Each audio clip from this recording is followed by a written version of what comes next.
Hey Outlaws, and welcome back to the Outlaw Brewery, our second Outlaw Brewery, where we crack open the books and the big ideas that help you build a life completely on your own terms. Yes. Today we are leaning into something that is quite simple, but actually quite rebellious in a sense, and it's Mel Robbins's Let Them theory. It's really just two words, let them, two tiny words, and they might just flip your entire life philosophy, because instead of becoming exhausted, trying to control how people see you, worry about what it is that people are thinking of your own choices, or stepping in to fix stuff that was never yours to fix, you just let them. Yeah.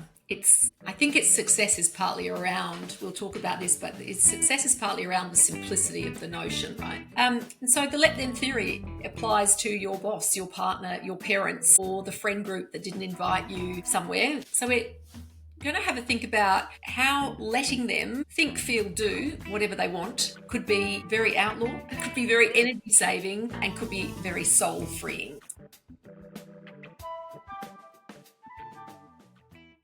Great. So let's get into it. It feels like this theory is so relevant to what we think an outlaw is. So we think that outlaws are people who live by their own script, right? So, you know, what she's saying is that most of us spend enormous amounts of energy trying to curate how it is that people see us, or to keep things smooth and to avoid conflict. And what we say is that outlaws don't live like that. They build a life from the inside out, not from the outside in. So that exterior all of the time, trying to figure out how it is that people are perceiving you and what it is that they think of your decisions. We're trying to turn that inside out. So that's what I like about it, is it just it fits into exactly what we think an outlaw is, because when you stop trying to manage other people's expectations, you actually get to focus on what it is that you want, and that's where the clarity comes from, I think. So you're building a life around your values and not what keeps everyone else calm and happy and not in your face, because you can't stop that anyway. Tell me, Kate, how did you come across this book? Well, this book was recommended to me by a former student, actually, and someone who reads very similar things to I do. We both love this type of book. And I hadn't heard of it, actually. I hadn't heard of Mel Robbins. And he suggested it to me. And in fact, he had bought it but hadn't read it. He told me the premise. I loved the premise and thought I would have a look. In fact, I bought it on my Kindle first and read it before he had even started it. And it really resonated with me, actually. And that's why I've got a hard copy as well. So normally I will get books on my Kindle because often I'm too impatient to wait for them to arrive, even though I do like physical books. But a lot of the time I've read it and thought, okay, that was great, but if I've read it and it's really resonated with me, then I will actually want a physical copy as well, because I do like to sometimes write in it or go back to it. But books that have been very powerful, I will generally also want a hard copy of. I think the reason it resonated with me is this is something my husband says to our children a lot. He's always said, you control what you can control. And it's a similar kind of thing. And I know my kids have internalized it because that's how they mock him. If they're doing a voice, if they're doing a dad impersonation, they will often say, you control what you can control. You can only control what you can control. And so let them is the same kind of thing. It's easier said than done, of course. What about you? Where did you hear about it? I've got a very good friend and we check in with each other from time to time, and we're both actually on a bit of a similar journey around, you know, what are we going to be when we grow up? And so she was checking in to see how I was going, and I said, oh, feeling great, actually. I just got back and I feel invigorated, and I feel like maybe I can go and do some of the things that I have been doing less of post the burnout. And she said, I'm glad to hear that you're feeling good and invigorated, and I've got a book for you. And I've kept this text, actually, and she said to me, go and get the Let Them Theory book and then get out of your own way and start a podcast. And she always recommends good books, so I thought it was probably going to be pretty good. And exactly the same as you, Kate, I'm incapable of waiting for the post to arrive or, going to the shop to try and buy a book. So I got it on Kindle straight away. I devoured it, I think, in about 24 hours. And I pretty felt easy like read, isn't it? She writes clearly, simply. It's easy to sort of get the message. Yeah. It's very easy to digest. And I feel as though it's relevant to almost everyone. I just cannot imagine a person that doesn't read this book and find that at least some of the sections are super relevant to them. Yeah. So I think that when you're reading a book and you feel like, oh my goodness, she's talking to me or she's talking about me, then, you know, you just want to keep reading because it feels so relevant. So that was how I came to find the Let Them theory. Yeah. And I also had never heard of Mel Robbins. No. It's funny now because I talk to people and they go, oh yeah, I listen to her podcast or I do this, and I had no idea. Yeah. No, me neither. Me neither. It wasn't until this book, but she has other books. I actually went because there was a sale on, and whenever I get my email from Audible, because I have an Audible account as well, I'm sorry to support Amazon. Yeah. I really am. And like muzzle tov to the happy couple and everything. You really don't need my money. And yet, God damn it if I don't love Audible and Kindles. But it's an internal struggle. I'll get over it. Yes. And there was another Mel Robbins, the high five theory. I started listening to that. And I'm like, no, that is not for me. Essentially, it's like you high five yourself in the mirror in the morning. And I'm like, no, she was clearly not raised by British people. So that is never going to happen. But again, it's a very simple premise, right? I think she has a real gift in actually communicating relatively simple ideas or making them sound really simple. I mean, this Let Them theory, it's not a new idea. There's a writer I follow. She's in the Washington Post. That's another Bezos-owned thing. And I can't let my subscription go because then I wouldn't have access to Carolyn Hacks, who writes an advice column in the Washington Post. She's fantastic, brilliantly funny, and very simple. And actually, everything she writes really boils down to the let them. You can't control. So many people writing into her for advice saying, you know, my in-laws keep saying this, or, you know, how do I stop them? She's like, you cannot stop them. Yeah, so it's about what you do in response. And again, look, this is Mel Robbins' theory. I'm sure she's not saying she's created this whole idea. She's certainly come up with a really catchy title. And it's so easy to remember. And as I was saying to you earlier, I was using this last night because I had some difficult interactions yesterday, which unnerved me. But actually, when I was going through them, I was like, you know what? I can't control what people do.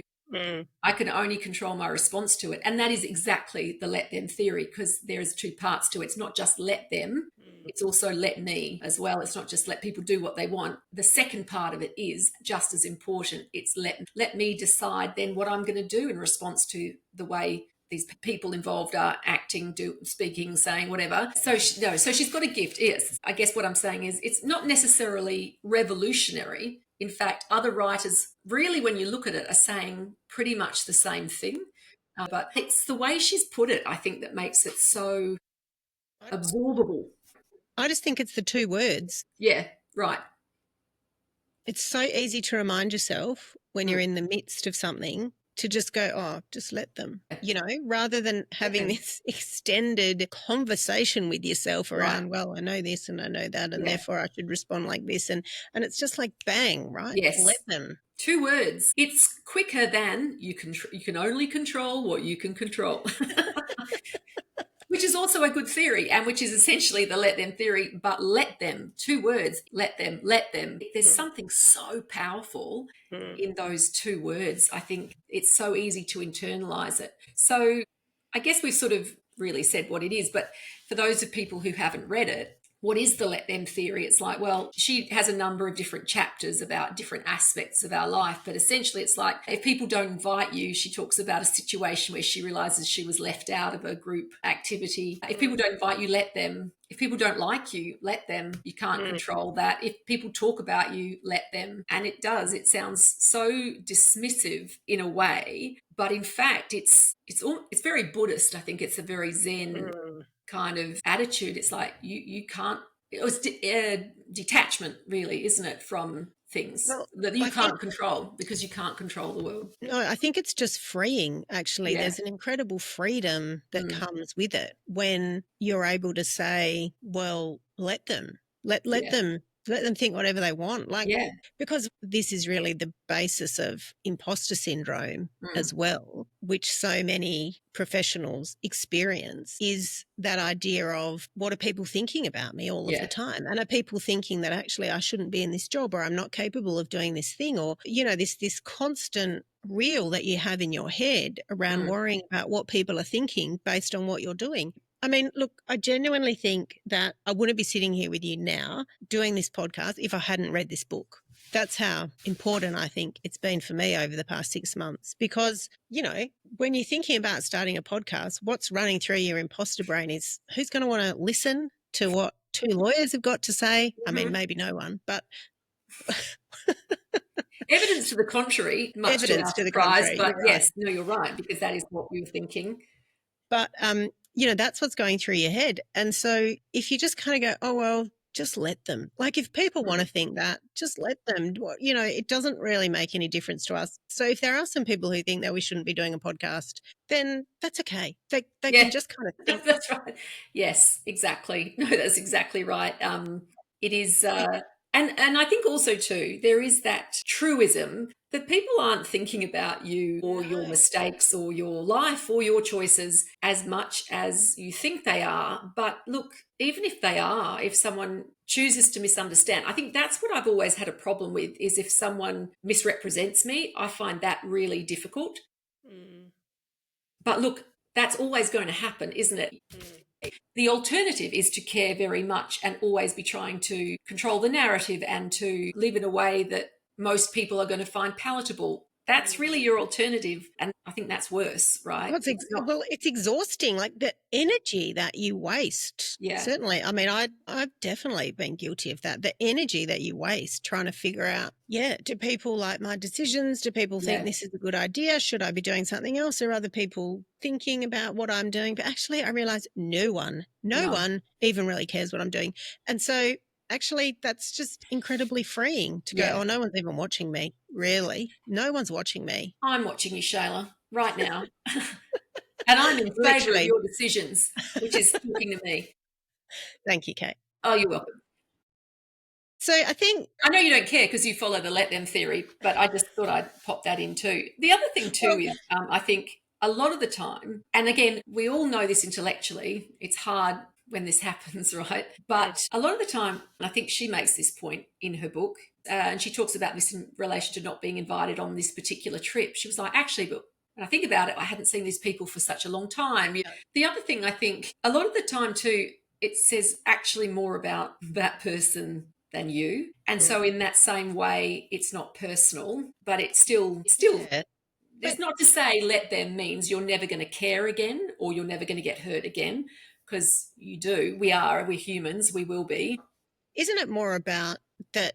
Yes, people do things like that. And of course, you will take it personally and it will hurt. But actually, then you can instead just focus on, it hurts and I have to get through that rather than getting caught up in the anxiety of, how can I change that? Yeah. And, that it's just simply things happen. I don't think she's advocating that things aren't still difficult and you don't need to process things. It's just simply that when things like that happen, if you're able to step away from that idea of, well, how can I fix this? And, focusing on things that really aren't in your control. You can't control how people are reacting to different situations. All you can control is your own response. Yeah. And so just being able to sit in that space and go, okay, well, let them behave like that allows you to focus on your response and what it is that you're doing. Right.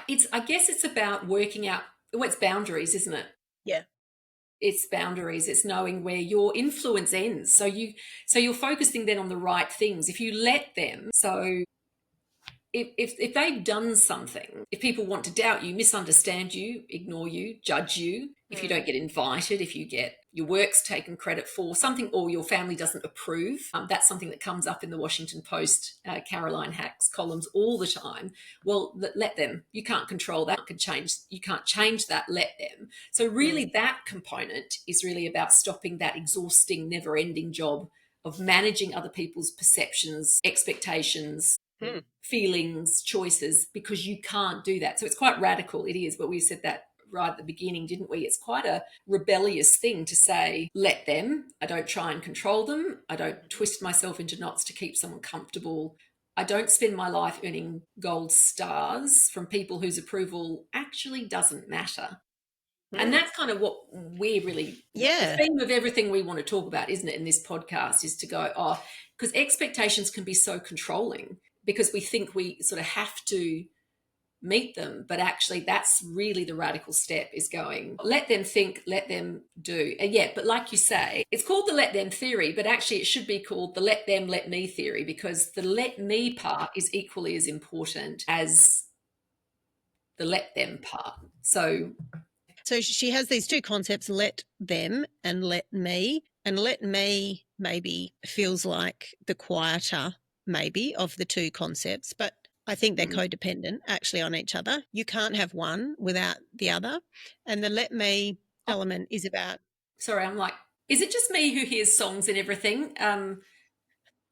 Because No, go. yeah, What that's a song? song. No, that is a song. Well, you know what? If you don't want me to sing, Shayla, then stop putting song lyrics into the podcast. I love it when you sing. No, I don't think anyone else does. Meaning in Well, my family. we haven't had No any feedback complaints. to that effect. Well, So my if kids, people don't give us feedback, what can we do? when they were no, I was saying when they were little, if I would sing along with the radio or music, or whatever, my kids would always go, "Stop singing, mummy." so, so I'm anyway. You said, "Gosh, this is going on a bit off on a tangent, isn't it?" When you said you can't have one without the other, that is Frank Sinatra singing "Love and Marriage," Shayla. Yeah, you're Love right, and actually. marriage, love I and do know marriage, that one. they're Yes, together like a horse. Now I know that's right. I got last time we recorded, I said got it it was wrong. Mamas and Papas. It wasn't. It was the Birds. But now I'm doubting myself. I think it's Frank Sinatra. In any event, you can't have one without the other. So please stop using No. song lyrics and then I'll stop singing. Shayla, all right, All okay, right. let them. Well, I just think that it's like a codependency, these two. You definitely can't have one without the other because, yeah, the let them is about releasing control of other people, and Yes. let me is about giving yourself permission. And you have to Yeah. have both of those things. I just think it's so relevant. It's about sort of allowing yourself to take up space that you might have previously felt as though you had to apologize for. It's about letting yourself rest. It's about trying things and failing Yeah. and that being okay. And it's about maybe chasing your dreams or the things that you want to do, even if no one else gets it. That's Yeah. fine. Yes, absolutely. And I think also, too, there's an aspect to which if someone is undermining you, and I've seen the let them theory get criticized, right? Because they're missing the second part. But actually, too, it's not just about like sitting back and letting someone treat you badly.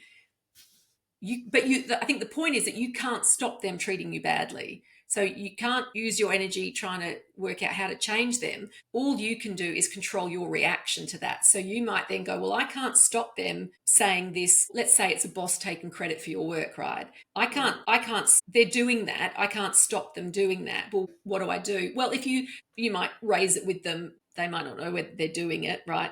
But if they continue to do it, then will you go, well, actually, do you know what? My choice is I have a freedom here. Do I want to work in a place where this is the dynamic? So you have power. It's just not to stop them doing it. It's to control your reaction to it. So it's to say let them is not this sort of theory of you just are sort of this sort of blobby McBlobber person who allows people to treat you badly or to do things. A doormat. That's a quicker way of saying, because blobby McBlobber person was all I had in that moment. But so yeah, there's things that you can do, but it's about working out where your power is and what you can't change. And so yeah, like stop worrying about all of that stuff. Think about what you're going to do in response. A lot of the things that Carolyn Hack's column deals with is people, how can I get people to stop saying this? How can I get my parents to sort of stop doing that? It's like, well, and she's always saying, well, you can't. So Yeah. here's what you do in response. You either say, I'm not talking about this, please stop. If they continue, she says, you say, hey, I've said I'm not going to talk about this. I'll leave the room next time it comes up. And you can't stop them saying it in the first place, but you No. can choose your reaction to it and make it clear that you're not actually going to put up with it. So yeah, I mean, look, with every example, it's going to take practice, right? Especially if we are used to thinking that other people's opinions are correct and that's what we have to listen to. And depending on how you've been brought up, there might be cultural components to that. There might be religious components to that.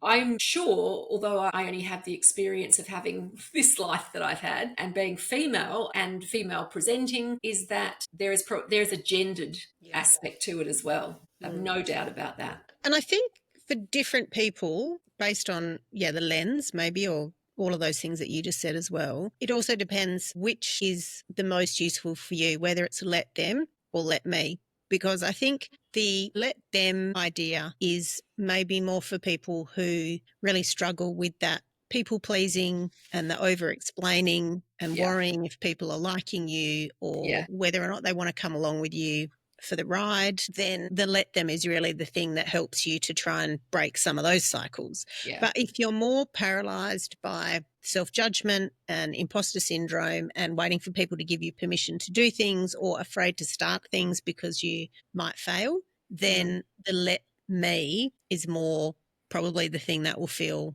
more Yes. useful for you. But to be honest, I just use let them because that to me encapsulates the whole thing.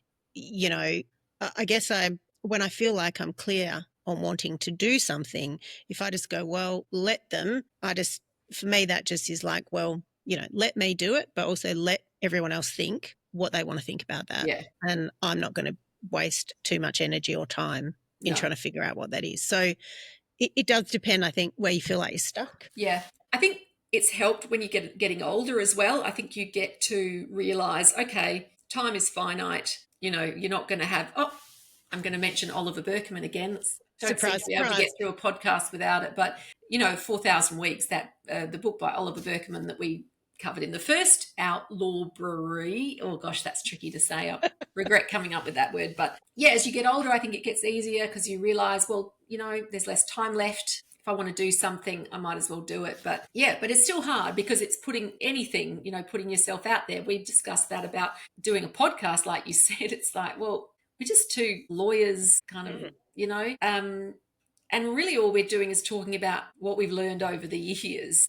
So yeah, I think it's a powerful thing. It is a very Yeah. powerful. Someone said to me, I was talking about this not in the context of the let them theory. I didn't use those words, but I was doing some mentoring with someone yesterday and she was talking about, being frustrated about different things that she felt could have been done better in an organization where she works. And she was quite anxious about that and expending quite a lot of energy on it. And I said to her, you can only control the things that are in your control. So let's talk about what those are and what you can do that you think might make a difference that's in your control. And she said to me, that feels a bit selfish.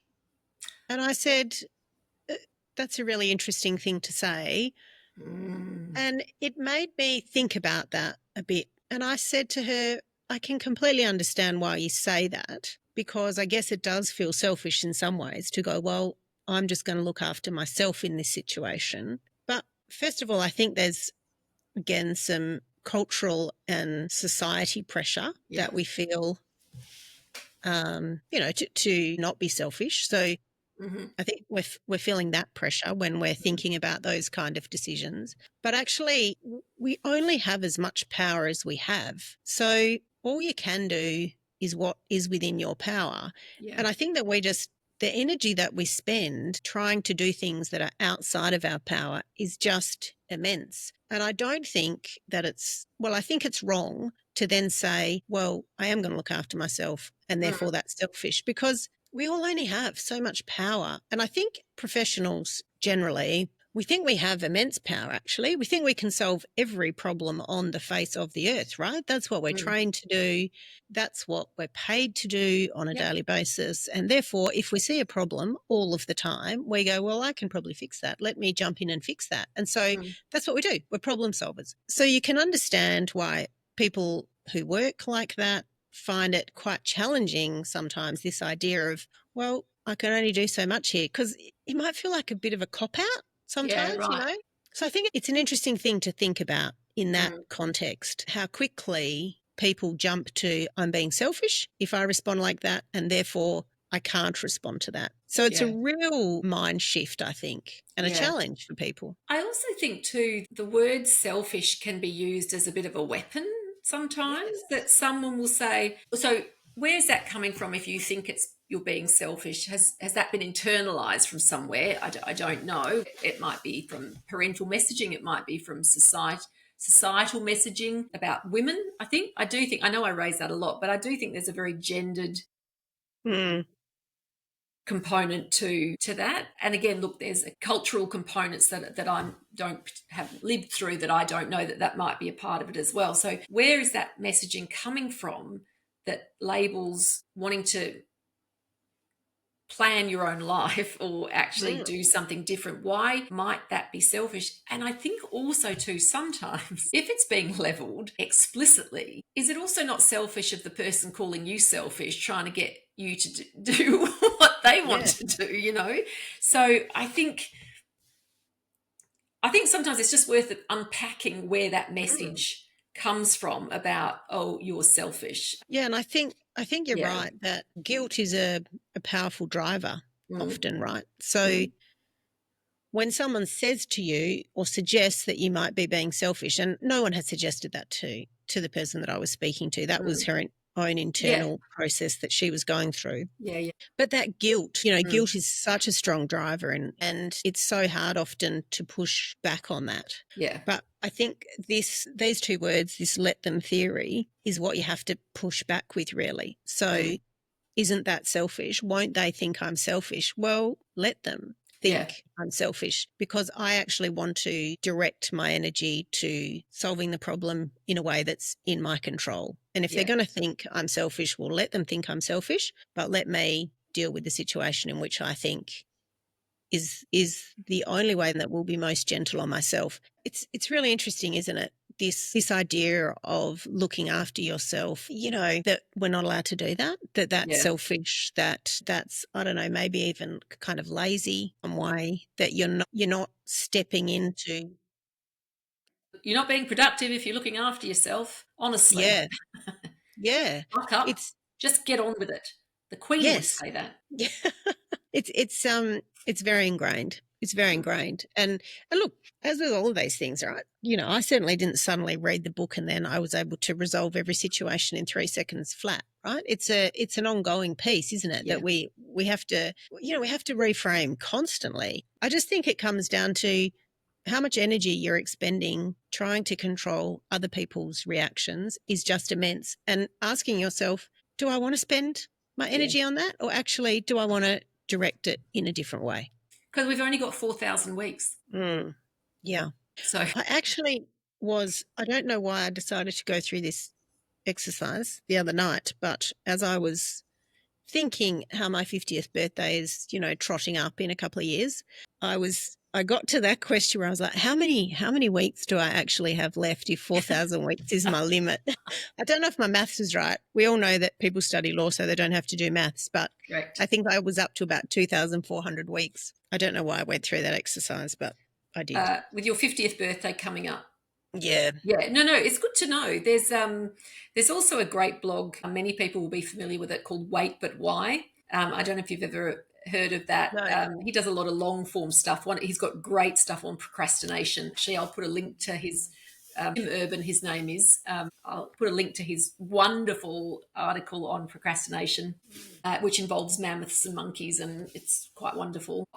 So on this website, they used to have, I'm sure they still do, this calendar, but it's basically a little box for every day of your life.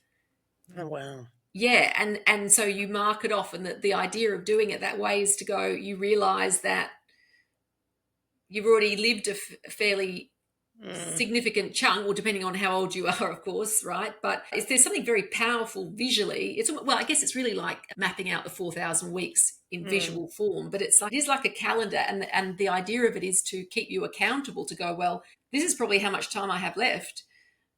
I feel like that might be slightly counterproductive in it's that sense of, you might not feel as though you then can rest, right? Because, if you rest, then goodness gracious, you've wasted, 2 days a week this week resting. So I can see the benefit, but the flip side, I think I might find that I feel a bit challenging for me. Right.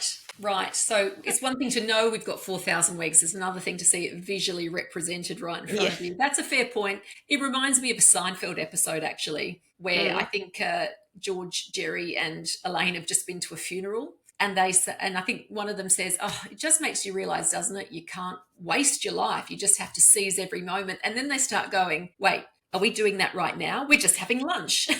Are we seizing the moment? Should we be doing something more productive? So, yeah, right. Yeah. But Perhaps it's best as an abstract concept that you keep in the back of your mind rather than right up the front because, yeah, lunch is important and having lunch with your friends is important and resting, like exactly. you say, is also important. Yeah, Yeah. exactly. So I think as people are, so why do we want to talk about this book? One is Mm, because we feel as though it encapsulates the Outlaws idea right. that we're trying to talk about on this podcast. And so I guess what is it that is useful for people to do, in this space? And it might just be, well, first of all, read the book because I do think it's an enjoyable book to Yeah. read. And New York Times bestseller, I think. yeah, that's what it says on the cover. Yeah. Well, actually, I mean, I hate to be a lawyer about this. It says New York Times best-selling author. That's what it Well, says on my copy. Does that mean she's no, mine says bestseller. the book itself was a bestseller, not that she's a best-selling author? I think that's being pedantic and why people don't want to have dinner parties with lawyers because it's like, well, is this book a bestseller, Mel, or are you a best-selling author because collectively your books have sold a lot? I think we're splitting hairs. It's been a crazily successful book. It has. Yeah. And so Well, I'm splitting hairs, not you. You didn't do anything here. It's me. anyway, it's a I'm great the book. problem. So It's read the me. book and then I think, start small, right? Yeah. So just try and think of one thing that you can do every week that might be try to let them do Yeah. something. If something annoys you, rather than responding, just go, oh, Yeah. do I really want to respond here? Let me just go let them and Mm. and let them walk away or whatever it is that you happen to be Yeah. annoyed about. And then maybe one, let me as well. So if you find yourself in the situation where you're questioning yourself about whether or not you should do something, then just go, well, just let me. And Yeah. they only have to be small. And I do think, well, my experience has been that it does get a bit easier as you go along. You get more practiced at doing it and it feels easier to sit in the space. You give yourself permission more to say it, I think. Yeah. I think it's really helpful to have a few like little scripts in your head. Let them, I think, and again, as we said earlier, that's why let them is so powerful because it's 2 words. You don't forget it. I also think another one is what people think of me is none of my business. Mm. Yep.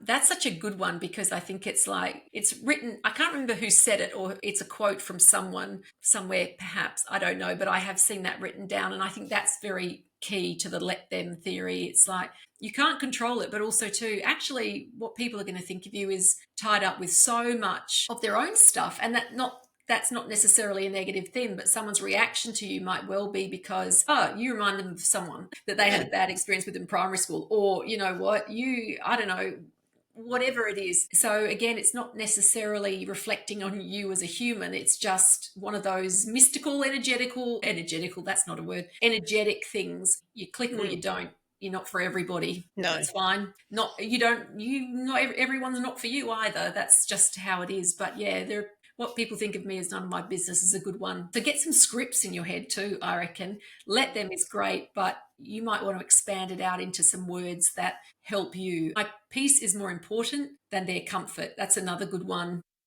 Yeah. Another one, an outlaw doesn't need permission. I like that. Wow. We should make that our slogan. That should be on a t-shirt. Yeah. Great idea. Merch it up. Merch it up. But yeah, yeah. Anyway, Yeah. just they might be helpful. They might be helpful. But yeah, Yeah. as Shayla said, try one let them moment this week. And yeah. Yeah. And look, tell us how you go. Let us know. We're keen to know if you've come up with moments during the week where you've been able to use let them and if that's made you feel freer or lighter or better or just, made things feel easier. Yeah. Because it's certainly been our personal experiences that it has done that for both of us in like vastly Absolutely. different circumstances. Yeah, absolutely. And it is a bestseller for a reason, right? Yeah. It really does resonate. It summarizes things so well. It's a great read. It's simple, it's absorbable, it's powerful, and it really does synthesize a lot of very real truths, a lot of very real philosophical truths. And I think that's obviously why it's been so successful. So, Outlaws, that has been Outlaw Brewery number 2. Um, who thought of that? It's not a good word. Yeah, we would love to hear how it lands for you. So yeah, come hang out in the Facebook group or DM us on Insta or send us an email. And yeah, we'd love to know if you've read the book yourself. I think I would love to know what people, or we both love to know what people have thought about it. Yeah. And if you've loved this episode, share it with your friends and your other fellow recovering people pleasers, if you know any of them, which I am guessing that everyone does. I just also want to mention that we're also now on YouTube. So if you want to watch us instead of listening to us, that's an option. And some of the episodes are also up on Spotify as video episodes because they've also added that option. So thank you for listening as always, and we'll catch you next time. Thanks, Kate. Thanks, Shayla. See you next time. See ya.